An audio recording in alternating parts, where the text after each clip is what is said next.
Hello, ladies and gentlemen. This is Liam, the Prove It Guy, author of Limitation Is A Mirage. In this podcast, I will be sharing with you actionable tips, routines, and insights that I have gathered over 20 years of extensive study with masters, experts, and world-class performers. My hope with this podcast is to save you time, money, and frustration, helping you fast-track your way to mastery. Hey guys, it's Liam the Prove It Guy, and welcome to this episode of the Limitation Is A Mirage podcast. Today I want to talk about some of the different things that I've done throughout my career and life that I use the tools and skills that I have to just to improve my situation. So I've done a lot of extra work in the last maybe 5 years. As most people watching this have probably done some as well, especially when Game of Thrones came about in Northern Ireland. Everybody jumped on that. They were looking thousands of people, so it was quite easy to get on. I've done a lot of extras for Game of Thrones, but I think I've never actually been in an episode. But I was doing work for a show called The Fall. So for anyone who hasn't seen The Fall, me included, The Fall is a show about the policeman and the guy from 50 Shades of Grey being bad or evil or something. I've never actually watched the show. I remember arriving on set, and this was in season 2 as far as I remember, and the lady saying to all the extras, obviously everybody's watched the show and you know what's happening in this show. And I raised my hand and she's like, yes, have you a question already? And I was like, yeah, I have never seen this show at all. I don't know what's going on. And this was one night in Belfast. We ended up in, like, it was about 2 o'clock in the morning. It was completely Baltic. It was freezing. You're standing in like shabby clothes. I think we were supposed to be thugs or something. And we were working. And one of the first things they tell you whenever you're there is to not interact with the stars or the celebs or whatever. You're kind of just there to fill the background, I suppose. So whenever I was there, I was paying attention. I like to watch people. It's one of the reasons I took up extra work, was because I knew there was a lot of sitting around, and in that sitting around, I could take an iPad with me or a notebook, and I could do my notes, and I could prepare for whatever it is I wanted to do later on in the week. But I could also watch people and read people and just see what it's like, and it's quite a fun environment. I don't know if you've ever been there, but you get to see people that are just there for the money. You get to see people that are there for fame, and they will do crazy stuff like walk backwards to make sure that they stay in camera, or they'll try to get themselves in all these different positions so that they get on camera. I remember even once when we did the Halo movie, the people were wetting their hair because you get an extra tenner for having wet hair. Whereas I stayed dry because it was in the Odyssey in Belfast. It was freezing, so I don't have hair too wet, I suppose, as well, is a good point. But I stayed dry because the tenner wasn't worth me being freezing the rest of the night. But whenever we were on The Fall, there was a few of us, and there was this big giant guy, and we had to throw a brick. One of us had to throw a brick at the car, and you could sort of see that everybody's walking around in their wee thug outfits, and they start to get real into their character, but you just know they're not thuggish in any way. Otherwise, they wouldn't be there. They'd be out at night time doing thuggish stuff instead. And they asked, had anyone ever thrown a brick at a car before? I put my hand up, which is a completely different story for another time. Nothing bad happened. And then this other guy was like, yeah, I've done it for a play that I was in, which made me very curious as to what play he was doing where there was a car involved that you had to brick. Turned out he was just completely full of shit. He hadn't thrown a brick in his life from what I watched. So the car drives past and he has to just lob the brick at the back window. It's a rubber brick. 7 takes later, he has not even hit the car, never mind the car window. They ended up having to pretend that it happened and just adding sound effects and stuff. If you actually watch the show, I only watched the bits that I'm in, and that's one of the bits I'm in. I'm walking all cool. And whenever he talked about his experience and his knowledge and his understanding of what the director wanted and all the other shit that he was spilling, everybody added up. But I was watching them and just seeing the wee tales of lies and the tales of making up a story and the inconsistencies. Whenever I remembered, well, he told a version of that earlier and it's not the same as now. So I love using everything that I've learnt in real life, and it's why I put myself in situations like an extra job. But because I'm more aware of stuff, I'm able to interact with people a lot better. I think everybody's equal, and you shouldn't really be flabbergasted whenever you meet someone. Even if you meet your hero, you should try to act like a normal person. That's the best way for them not to want to run away and hide from you. So I actually ended up speaking with the girl from Gillian Anderson, I think she's called. She was from X-Files. Because whenever I was out, we were outside in this wee place and it was freezing, and to go to the bathroom, you had to go into the house. And I went into the house. I didn't know who she was at the time. I did watch X-Files years ago, but she was a lot different looking, so I didn't recognize her. And I laughed when I got in the room and said just something like, could I not borrow? Like, she had 3 heaters around her and a big coat and was all cozy, and I was wearing like a leather jacket and looked like I was freezing to death. And I ended up chatting with her for a wee bit because I treated her like a normal person. We sparked up a bit of a conversation. Then when I went out, I got told off for taking too long and most likely interacting with the stars or the guests or the celebs or whatever way they would have put it. But it got me thinking then about how everyone else who, like, there was a guy there that just loved X-Files. That's why he agreed to be on this shoot, because he knew she would be there. And he spent the whole night trying to work out how he was going to converse with her and ask her questions. And the ADs are very aware of that. So that's one thing they're very good at. They're aware of the lunatics. Like, they know the people that need to be kept away from sharp objects and need to be kept away from other people, I suppose. So they were very good at creating a buffer zone so that guy never got anywhere near. So that led me to, I've done a lot other extra work as well, but it got me thinking that the more I use my skill set in real life, the better opportunities that can develop. Because I actually got a call back for that show to audition. I think I had to audition for a policeman. And if I was thinking about it properly, I wouldn't have took the audition because I was already a thug on the show, and if I became a policeman, then it just would wreck their show, and eventually they would probably get quite frustrated that I didn't tell them.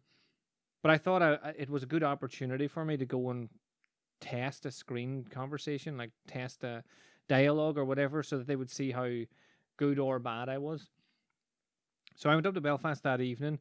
Whatever evening I was called, I went up, and on the way up the road, I had the script sitting beside me.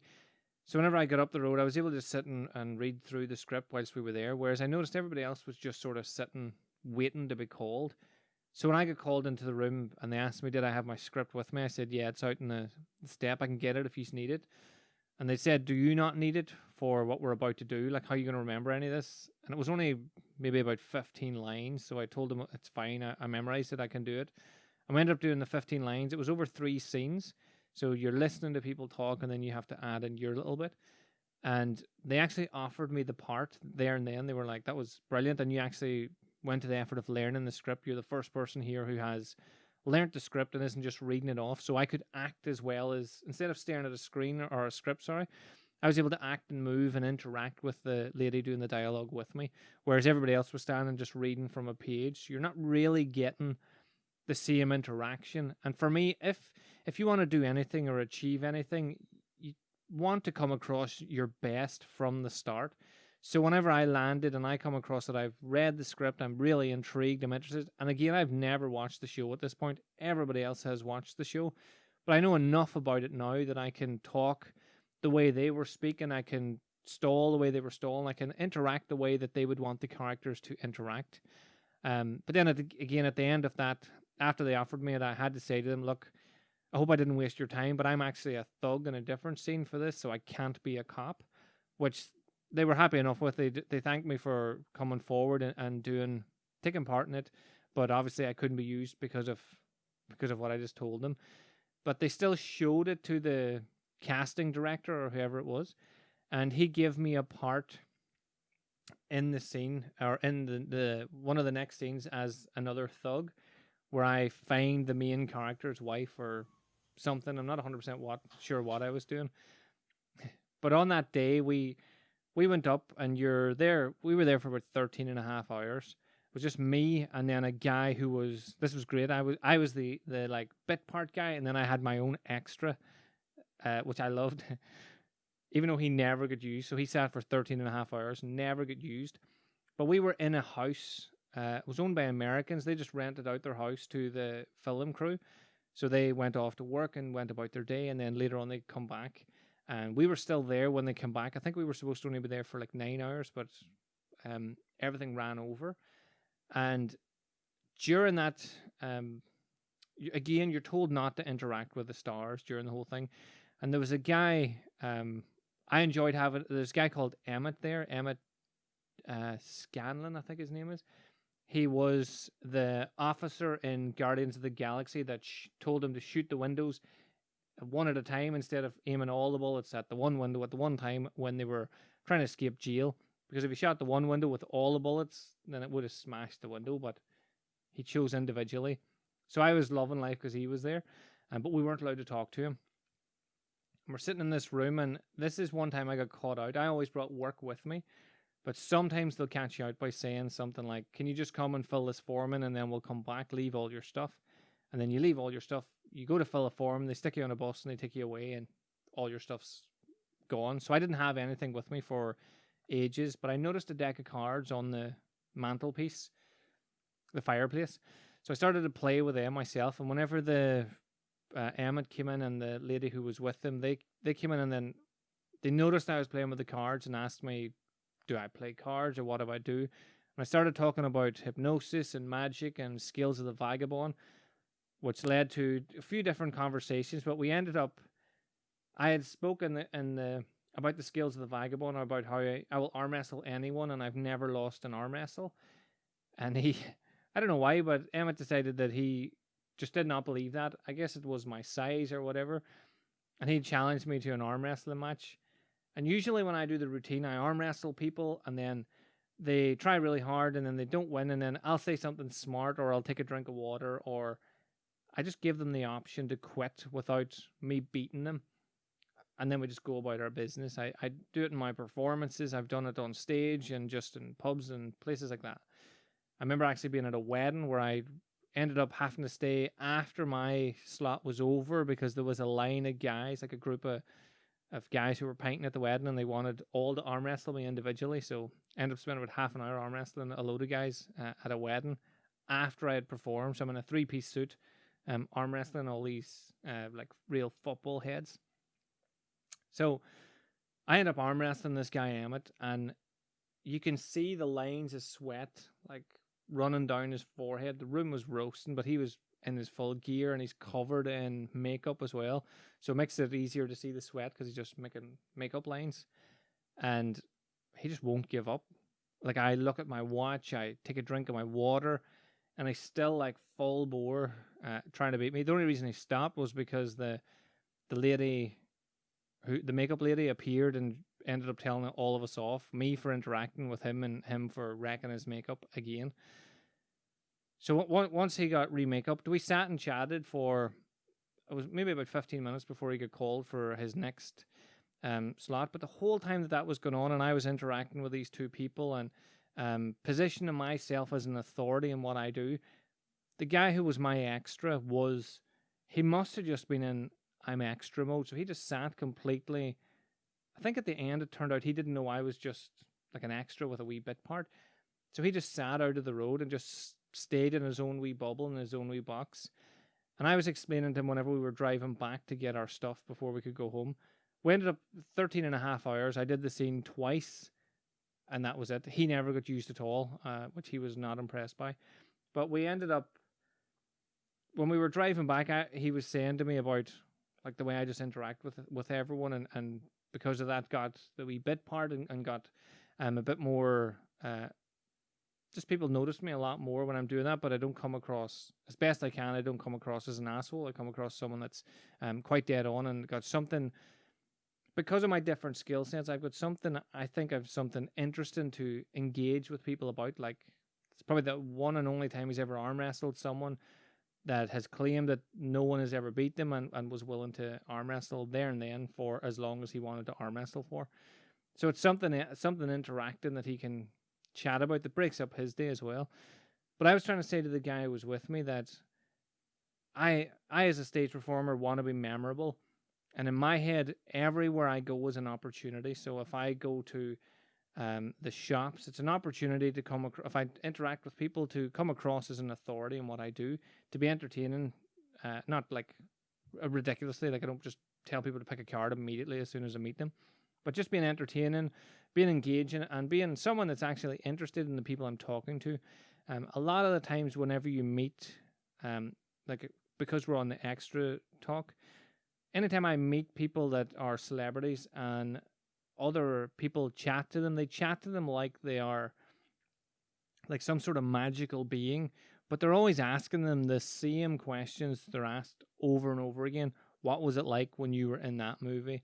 Was it good whenever this guy did this? Do you remember? Or we'll do something crazy, like we'll have a real niche, specific point about their movie or their TV show that they don't even know about. We'll say something like, do you remember in episode 4 whenever Jimmy jumped over the juju and ate the banana skin? And they're like, I've been asked this 50 times and I don't know what you're talking about.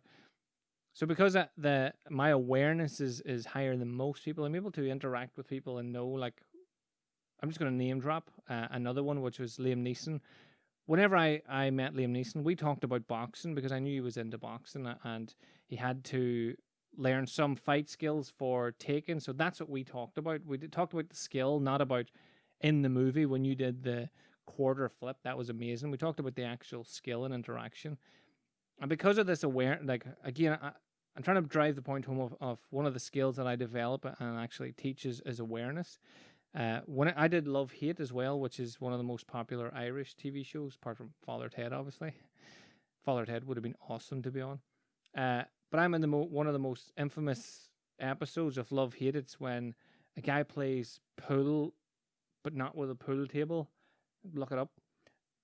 It's another show I had never watched, but when I was in the background, so this was set in the prison, so we were actually up in Crumlin Jail, again, freezing. It seems to be something that and every set I've been on has been completely freezing. But we're in the prison and we're just basic prisoners. And at one point, someone talks about changing the lighting, and they change a few of the lightings, and in the middle of it, one of the ADs pulls a black cover off a light, and then they go and shoot the scene again. And again, we're not supposed to interact, but I just love watching people and seeing what people's jobs are and just being aware. The director or whoever it was said, right, go back to the original lighting. And for the next 10 minutes, they ran around trying to get the lighting right, and they couldn't get it. They kept saying there's something not wrong, or there's something wrong, there's something missing, we're forgetting something. And eventually I'd got to know one of the ADs, so when he passed me, I was able to say to him, look, there was a black light up on that, like a black cloth on that light. Maybe that's the problem again. I showed him the cloth and they threw it over the light, and you could hear the cameraman shouting, that's it, whatever you just did, that's it. So because of that, whenever it came to the next scene and they needed someone to interact with one of the main characters, I was the one that was called because, again, I was helpful, I was observant, and I wasn't forcing any of it. I was just being nice and polite.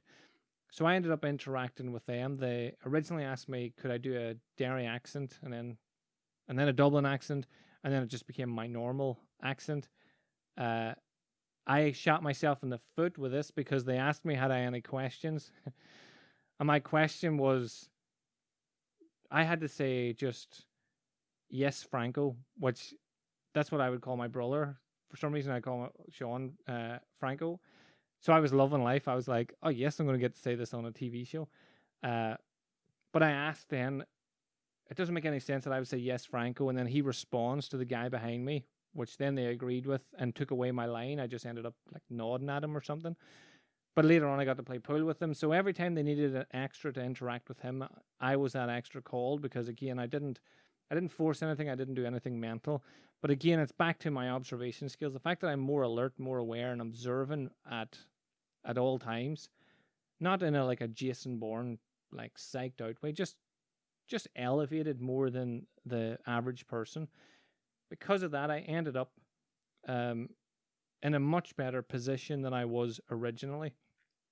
So that's what I wanted to talk about today. There's other times I did extra work. I did extra work on a show called The Truth Commission or something it was called.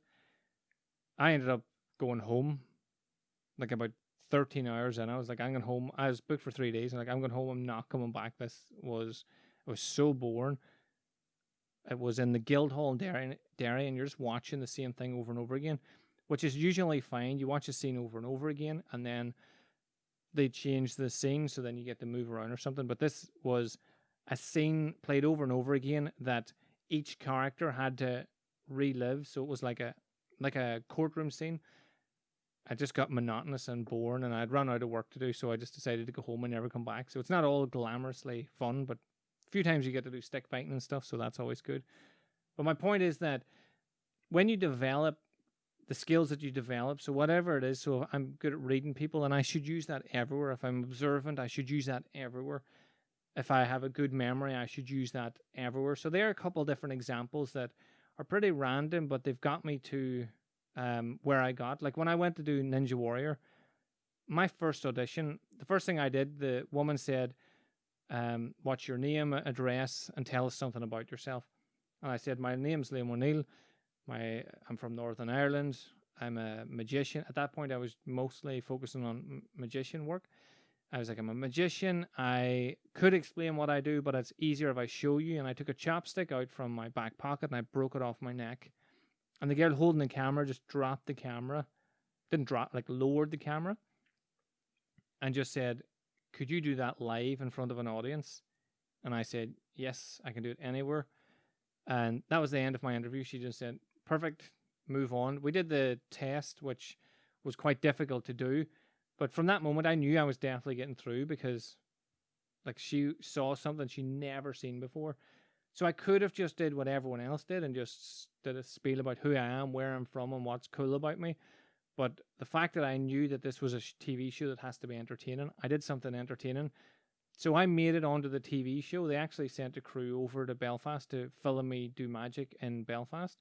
But the chapstick didn't because, again, it looked too dangerous on TV. So I did it for the audience before I did the run, which I failed. I didn't pass the run, in case you're wondering. But I did the chapstick and then continued on with the run. So the fact that I was different, something that no one had ever seen before, that was what got me through that. So my skill set isn't just designed for the sake of design. I don't learn hypnosis so I can just have that skill and I can say to people, I'm a hypnotist. I learn it so I can use it. I use it in conversational hypnosis. I use it when I meet people, whenever people are stressed, and I've used it on planes without people even knowing when they're like afraid of flying. Like as a conversation, I'll talk to them about what's going on, and I'm able to calm them down before we take off. And then I pointed out to them that they're not freaking out anymore. So you can use all the skills you learn. You should develop them, and you should try to use them throughout other areas of your life, because like my life has shown, you just never know where it's going to get you. Like the last podcast I talked about being on a boat. That all came from the fact that one person thought, he does martial arts, he's probably quite fit and useful. That was it. So that got me on that crazy journey. So I hope you enjoyed that conversation, and I look forward to having more like this. Look out for the next bonus. Is going to be the bonus podcast is going to come out on Sunday. That's going to be where Craig, who is one of my mentors for hypnosis and linguistics and things like that. So check that out. Thanks again for tuning in, and have an amazing day, whatever you get up to, and I will speak to you again soon.